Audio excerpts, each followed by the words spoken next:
එහෙමයි ඉතින්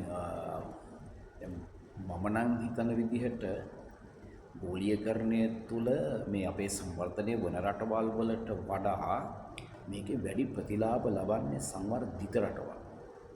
විශේෂයෙන් ගෝලීය ආර්ථිකය තුළ. මොකද අද ගෝලීය ආර්ථිකය බුදුමුණින්ම වගේ හසුරවන්නේ ඔය සංවර්ධිත රටවල් වලට අයිති බහුජාතික සමාගම් 11ක් නේ. එතකොට ඔය කියන සමාගම් කවුරුවත් මේ තීන්දුව తీරන ගන්නකොට මේ අපිට විශාල ප්‍රතිලාභات වෙන අපේ වගේ තුන්වන ලෝකයේ රටවල් වලට ලොකු ප්‍රතිලාභات වෙන විදිහට තීන්දුව తీරන ගන්නේ නැහැ. ඒගොල්ලෝ හැම වෙලාවෙම తీරන ගන්න තීන්දුව ගන්න එක. ඒගොල්ලන්ගේ මව් රාජ්‍යයට වැඩි වාසි ලැබෙන විදිහට. ඒ තුල අපිට සංවර්ධනය වෙන රටවල් වලට මේ හිමි වෙන කොටස තා සීමිතයි. වැඩි කොටසක් මේ ආර්ථිකය ඒගොල්ලෝ දැහැගෙන තියෙනවා. ඕකනේ ප්‍රායෝගික යථාර්ථය.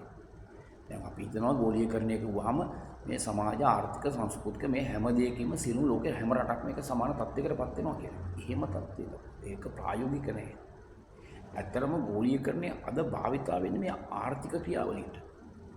මේ ආර්ථික ක්‍රියාවලිය තුළ සිදුවන ගලා යාම තමයි මේක තුළ වැඩි වශයෙන් විග්‍රහ වෙන්නේ. ඒකෝට මේ ආර්ථිකයේ සිදුවන ගලා යාම තුළ වැඩි දිශාවක් තියෙන මේ ගැලීමේ දිශාව තියෙන කොහටද? සංවර්ධනය වන රටවල් වෙත නෙමෙයි සංවර්ධිත රටවල්.